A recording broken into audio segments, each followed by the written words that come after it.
Hello and welcome to Wins and Losses, the show where wins are celebrated and losses are lessons. I'm your host, Renee Seiler, and I wanted to do this show because I feel like in this age of social media, we hear a lot about the entrepreneurial journey and everybody talks about how great it is and you can be rich and be your own boss, but I don't think we spend enough time on the more difficult elements of being an entrepreneur. And so that's what we're going to do here. And I have invited to my own personal living room two people who are going to help me as we dive into that. Adrian Simpson and Ryan McCrary. Hi, you guys. Hey there. Hey, Thank how you doing? Excited to be here. Good. So, Ryan, let's start with you. Tell us a little bit about the Funnel Doctor Sure. and about your business. Yeah, absolutely. So I'm Ryan McCrary, also known as the Funnel Doctor, and we run a digital marketing agency. We help creative entrepreneurs grow and scale online using sales funnels and paid advertising. So we basically help subject matter experts stay in their zone of genius so we can handle the tech and the marketing stuff on the back end. Yeah. Oh, I love that. All right. So, Adrian, your turn. Tell us about your business. So I'm Adrian Simpson, CEO and founder of the LinkedIn Pros, and we are a digital marketing agency that supports executives, entrepreneurs, and leaders in their journey to define their brand proposition, their value proposition, and primarily leveraging the power of LinkedIn. I love LinkedIn. Me I too. feel like LinkedIn is like getting fun and sort of sexy even almost. How did you get into that? So my story is kind of unique. I've been laid off 4 different times while working in corporate America. Okay. So really, I got on LinkedIn as a necessity. I started out in 2009, so kind of early on, leveraging LinkedIn. But every time I got laid off, I would leverage it to find my next role, to find my next opportunity. And then I realized after the second time that I really had created and defined a process. And so I have a background in process operations as well.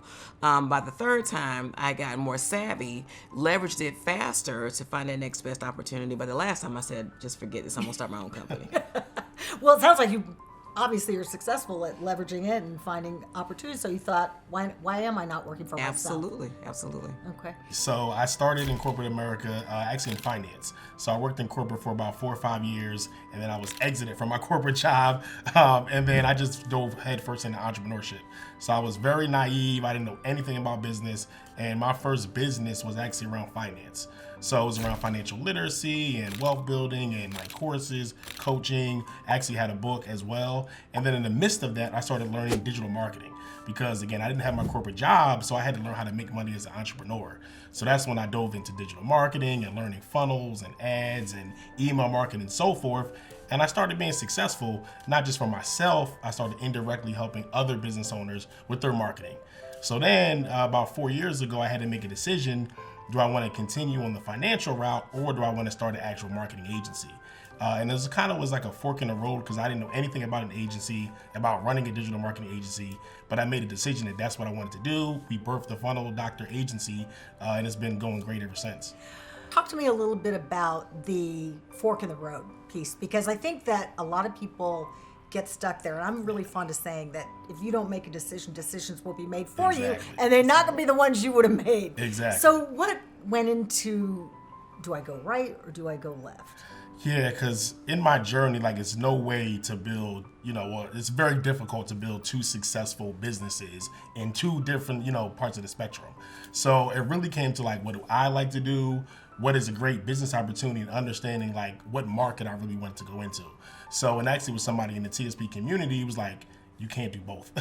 You have to make a decision. Wow. So I thought on it long and hard and I was like, okay, this is what I want to do. I like digital marketing. I know we can get results for other people. So like, I'm going to go full-fledged into this and put my all into growing this agency.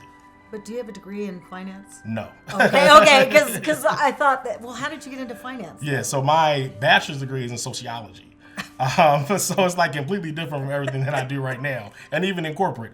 So when I graduated from Temple University in Philadelphia with a degree in sociology, when I first was looking for a job, this was right after the 2008 recession, I had really trouble finding a job in my field because I had a bachelor's degree, but I didn't have a master's degree.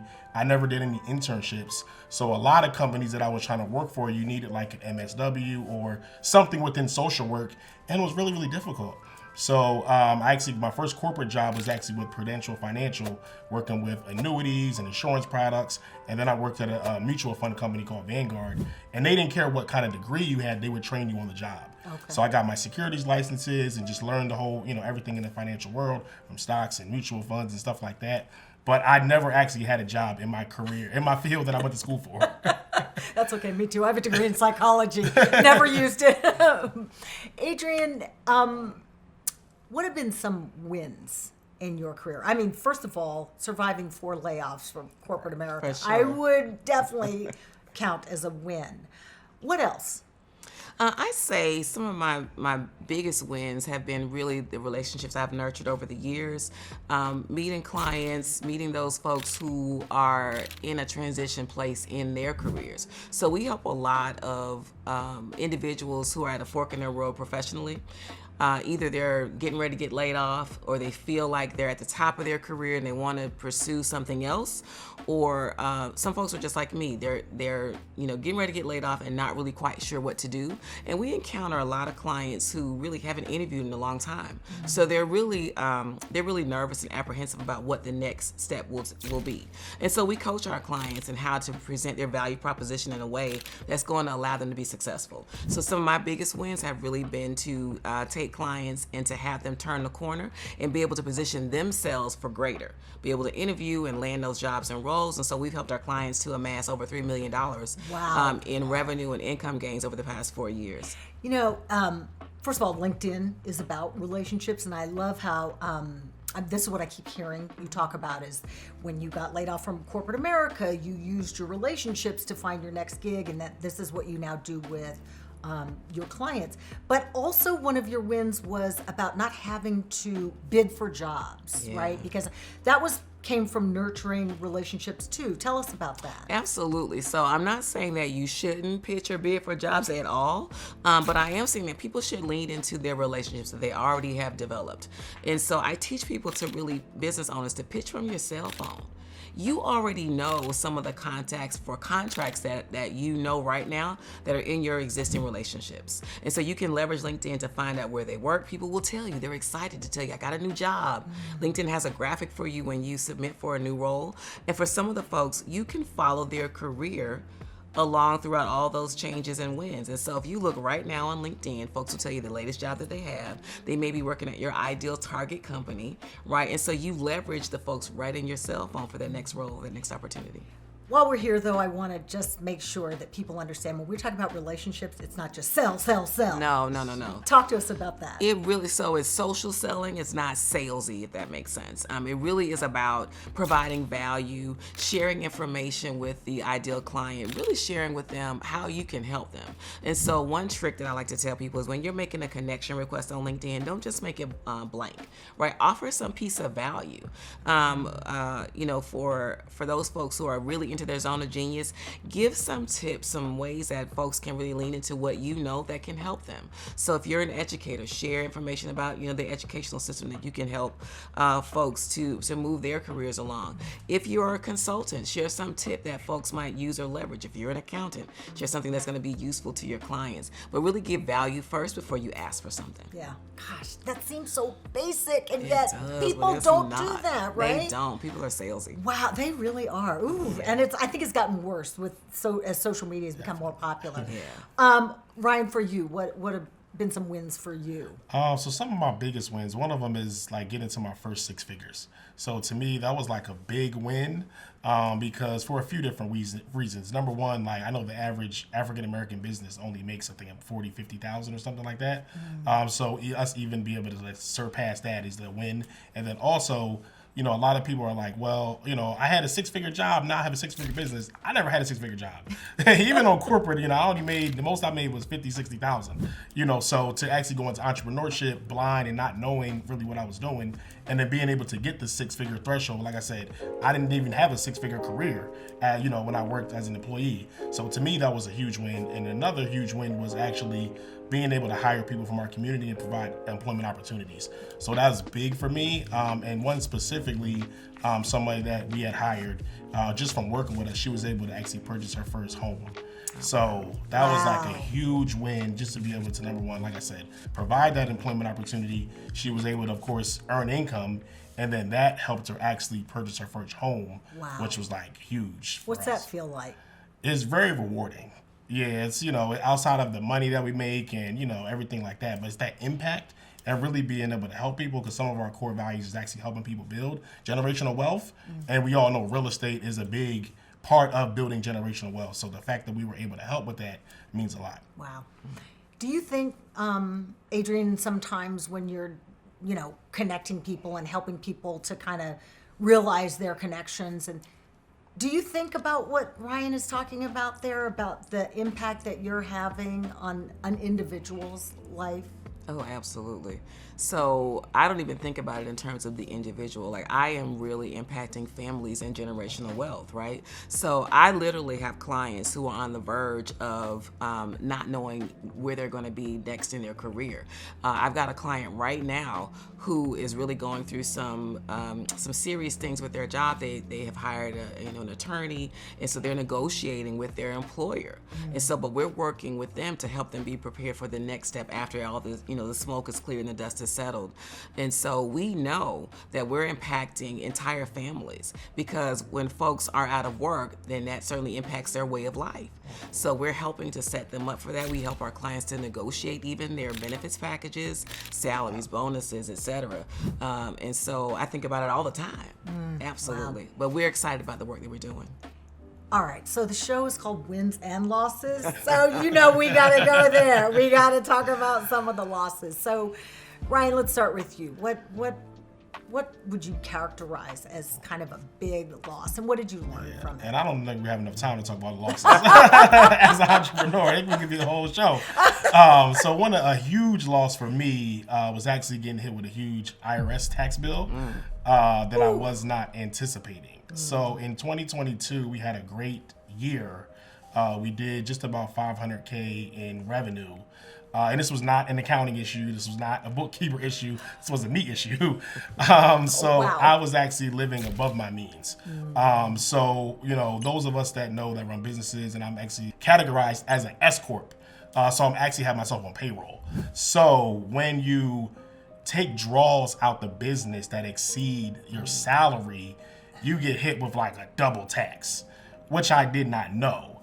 So once we got that IRS tax bill in the beginning of 2023, it was a huge shocker to me. And also just during the 2022 year, living above my means, from taking money out that I shouldn't have, taking vacations, flying first class, only taking Uber Blacks, like all the stuff that I should not have been doing. Because me, I'm from Philadelphia, I don't come from money. So, I've had days where I made $30,000, and it's like, to me, I wasn't used to that. So just really living above my means and paying for things that I shouldn't have, overpaying for things. I actually bought my first house in 2022, which was a good thing as well, but that sucked a lot of cash out as well. And then in 2023, as the economy shift and business shift and our revenue actually started to slump, we still had that huge tax bill in 2023 that we had to make up for.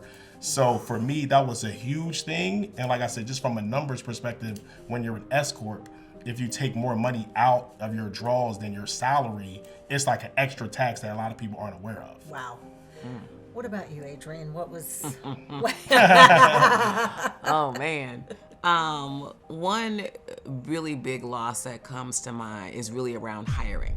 So we hear as entrepreneurs all the time that you can't do everything yourself and you need to hire teams and get staff. And so I've been listening to that, and I have a great team that works for me. But I was trying to hire an external sales team, really to help grow the business, like grow and scale. And I hired a company after vetting and doing research. I'm a big researcher. And so I looked on their website, had done some interviews because some of the folks that I knew had used this service or they were on the site. Sometimes there's a difference between what a company may do for one person and they'll do for you. And so I went into it thinking that the service was going to be what I needed, and they really didn't perform. like not at all. And so I lost a bit of money with that. And for me, it's probably a small amount to some, but for me as an entrepreneur, it was a lot of money. And the benefit of going through that experience was that, I lost money, but I learned the big lesson. But coming out of it, I'm proud of myself that I wasn't afraid to take another risk, right? To try to hire another sales team, although I did it with a different agency, and crickets, same thing happened. Oh. So I'd done it 2 times. Right. And so the third time, because I'm still in it, the third time I went to hire somebody as an individual. This time I learned, though, to hire slowly but fire fast. So before we got to the point where I had spent a lot of my thousands of dollars in losses, I was able to cut those losses before I had experienced any sort of negative financial gain, but financial loss. This is the third time, though. So I'm still open, but I'm learning to really vet. I'm learning to do a lot more research, even more than I did before, and I'm learning to cut my losses quicker. One of the things that I'm really interested in is watching entrepreneurs and the hiring process, because I figure, how do you do that? You have to take into account your own corporate culture. Is this a good fit? What you just said about hiring and firing fast, hiring slow, but firing fast. Like, would you count that as kind of a big issue for entrepreneurs hiring? Absolutely. Yeah. Yeah, 100%. I would definitely say that's still one of my biggest struggles, even to this day. So we always try to seek out help with that. So I've worked with a few different HR professionals that have helped with that. But one of the major things that I've done is actually overpaying people. And not really looking at like what I should be paying this person. So that's a big one. And then also looking at, especially us as an agency, we need to see how much time it takes us on a project. Yes. And then, so if I'm quoting, hey, well, this is $15,000 for this job, but like, okay, how much time is my team actually putting into that? And like, am I paying them what it should be? And am I actually making money on the bottom line? Wow. So that's like a huge thing of like, I've overpaid so much, not just knowing any better. And is that not knowing any better because you're trying to be nice? Like, I mean, that's part of it. But just, yeah, I think just not looking at maybe you can get more efficient, or thinking for me it was like, well, if you want real efficient talent, you got to pay premium. And I don't think that's always the case. So that was just a misconception that I had of like, you still can get someone efficient, maybe affordable, and it still goes back to like your numbers and what you actually can afford for that position. And me, I was just always looking for like kind of top tier people that could have been, got someone that with the same skill set, maybe at a lower rate. Okay, gotcha. What about hiring for you? What's that process like? Is it difficult? So I wouldn't say it's difficult, but it is time consuming. And as entrepreneurs, we're wearing lots of different hats. But as a person with a process background, I develop processes to really sort of help me move that along so it's not as challenging. I spend a lot of time creating those step-by-step pieces of information so that when I hire someone, they can go through, really understand what our culture is, find out more about our business before we even lean into any kind of training. But I've developed systems around that, so when I bring people on, I have them go through a process because I want them to understand more about the business, but I also want them to be prepared for their role. And we use some different tools in order to be able to see kind of where our employees are with the work that they're doing for clients in the business, so we can assess how much it actually takes to do project work. But like Ryan mentioned, it comes with some puts and starts, right? So we really had to kind of refine those processes to understand how much time it takes. And then hiring the right people to really lean into those processes is super helpful. But I can't say that we've always gotten it right, but we're willing to get new people on. When you experience a loss, what do you do personally to kind of power yourself through that? Have you ever experienced a loss that was so big that you thought, I'm not going to do this entrepreneurial thing again or anymore or anything like that, or I'm just ready to throw in the towel? Adrienne, you look like you look like I'm right now. You know what? Yes. So not too distant loss for me was working with someone that I had been in a program with that I knew on a personal level. We had spent time together, and they hired my agency to do some work for them, and then they stopped paying. That's a big loss. Like, I knew this person. you know, and we, you know, made attempts to recoup that money. And so now we're going to have to go about legal means. But I'm just like not that person. Like, wow, you signed this contract, you signed an agreement that you were going to pay, and then they stopped paying. And the work is being done, the work, you know, and had gotten all kinds of great accolades and great comments on social media about the work that we were doing. And so when something like that happens, I took a step back and said, wait a minute now, what did I do wrong in my vetting process? What did I do wrong in just even assessing the work that we were doing? And I came up with nothing. So they just said, you know what? They just woke up one morning and said, I don't want to pay anymore, and that was that. And they never told you why? No, and they actually wound up emailing my team as opposed to me. So they had stopped responding to me and were emailing my team directly. So now I've got to have, you know, I meet with my team weekly. So, and we go through our client roster to understand where clients are. We're making sure that we're doing the work for them. But so I've got to tell my team, hey, we're done with this. Like we're moving on to a legal remediation. Like we're finished with this client. Don't do any more, cease all work. Wow. And did you say that was a friend or someone you knew? It's someone that I know and I knew well. And so did that add insult to injury? It did. It did, because it wasn't something that I would have ever expected. And this is a business, a person that I know who has a growing business. Like, we're doing work behind the scenes. We're working on their social media account. We're working on their LinkedIn profile and really getting them more visibility. And they're doing international work. Because of the work you've done for them. Well, they were already, I'm not going to take credit for that. They were already doing Go work. ahead, take credit for it. But we certainly got them a lot more visibility than they had been getting. And so I feel like we contributed to their work. Sure. Sucks. Yeah. Ryan, what about you? Have you ever been at a point where you're just like, oh, forget it, I'm just going to go back to finance? Yeah, absolutely, I have. But for me, it always goes back to like purpose and like being really, really clear on like, why did I start this company? What do I want to do? And, you know, like what gets you out of bed every morning? Because as entrepreneurs, like, we know if you're a savvy entrepreneur, we don't do it just for the money. So if you're in business just for the money, it's going to be a hard road ahead.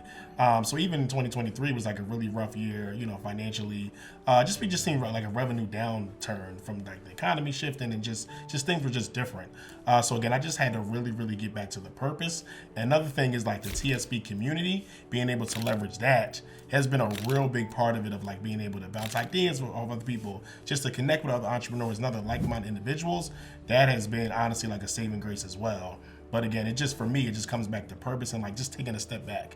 I feel like a lot of times we work too much in the business and not on the business. So anytime I feel that I just have to step back, realign my thoughts, and also just, you know, putting things in my mind as well. Like, I'm big on reading and educating myself. It seems like when I step back and I just get back to even kind of the basics of like just becoming a better individual personally, it seems like that just helps with the business. And then last point is, when you go through those losses or that downturn, it makes you so much stronger on the upside. So like all the stuff I've been through as an entrepreneur to get to this point, it's made me so much better as an entrepreneur, an individual, a father, and so forth. So, you know, you take the good with the bad and it just makes you so much stronger on the other side. What has the TSP community meant for you? I won't get emotional. Do it. You're right. It's okay. I might. Got some tissues. Wow. TSP really is a family for me. I've been here, an active member of this community now for 5 years. I've met friends, I've met family, I've met people that I will continue relationships with forever. I've learned an immense amount of just, knowledge, ways of doing business. I've learned technology, and I've learned interpersonal communications and skills that I might have learned along the way as a business owner, but it would take me a lot longer. I came into this community with an MBA. Like, I actually studied for a long time. I started my first business at 8. So I really love business and entrepreneurship, like for real. But also being a member of this community, though, has taught me different things faster. Right? So if you're in business, typically you're leaning into one thing, one zone of genius, one thought leadership role, specifically a niche. But being in this community has really taught me different ways of thinking and doing and moving faster. the community, I think, when you tell people, oh, I'm a member of this thing, and I'm going to go to Atlanta, and we're going to do this big thing. Do they get it? They don't No. really understand They definitely don't. what you get from this. They don't. Yeah. Yeah, they don't. But then they see the fruits of it a lot of time. So, even people that aren't in the community, now it's kind of a pattern of like, oh, you're in Atlanta really 4 times a year now, if not more. But they just see like I always come rejuvenated, just new ideas and stuff like that. So that's the biggest thing about the TSP community, and just having that regular check-in, because entrepreneurship, we know, is very lonely. And to be in a silo, and where I'm from, most of my friends are not entrepreneurs, my family's not entrepreneurs, so it's easy for me to just kind of get sucked back into that silo of like, not being around people like in TSP. So I always need that to really just recharge my batteries and get me back to the mindset that I want to be. So I love coming. I'm like anxious to get back to TSP, to get around everyone, see what latest updates and what's the newest things in the market and everything like that, because it's really, really helpful, because it's lonely sometimes when I'm home. Right. And I have ideas I want to talk to people about. We're on Zoom and stuff, we still connect virtually, but it's not the same as being with someone face to face. How did the pandemic affect you? And Adrian, were you always kind of doing stuff virtually already, or did you have to make a big shift to virtual, or what was that like? So I started this business, the LinkedIn Pros, in the pandemic, like really the year before, so 2019, but I joined TSP, the mastermind, in 2020. So I joined virtually. I think I had come to one event in person and then joined virtually. And so for me, I know I wasn't doing anything online before.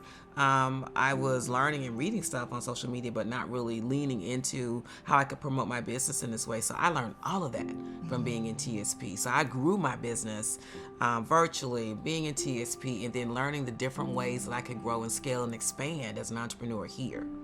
This is my proving ground. Yeah, okay, all right. And same, were you doing things already online? I was. So I was already doing Zoom meetings. I was already doing things online, but the pandemic just kind of surcharged it. And that was like our first 6-figure year in 2020. So for me, it actually really helped from a business perspective. And I was already doing things online, like I said, but it just kind of helped us surpass the things that we were already doing. So When you're in this community and someone will come up to you and say, oh, Lamar told me I should come talk to you. What is that feeling like? So people do it to me all the time because I focus on LinkedIn. So normally it's, well, I know my LinkedIn is raggedy, Adrian, but I want to talk to you about what I can do. I say, okay, fine. But it's great. It's amazing to be recognized in this community as somebody who has a level of expertise about a thing, because people come in here knowing lots of different things, and there are people that do, there's more than one person who does your thing, and so that's okay. But also you have value. Right? People recognize the value that you bring, that you've got a level of expertise that you can share with someone. It's a great feeling. It's an amazing feeling. Same, right? Yeah, oh, absolutely. Yeah, just come in, and I always have like a line of people of like waiting to talk to me, like, you're on my list that I have to talk to, I have to connect with, and I heard so much about you. And I'm big on branding, because a lot of people are like, they might not even know me, but once they see the funnel, they're like, oh, I've heard of you, or I've seen one of your ads or stuff like that. So it's really just rewarding just to connect with everyone and just really help, because that's another part of just what I love to do, is like just serve people and deliver results for people. So just being able to do that inside the community and outside has been a blessing. Well, you guys, thank you so much for taking this time and sharing your lessons, the good and the bad. I believe you learn a lot at the peaks, but the lessons that really stick with you are the ones you learn in the valleys. Absolutely. Right? So thank you again. Really appreciate it. Yes, thanks for having us. And thank you for joining us for another episode of Wins and Losses. We'll see you next time.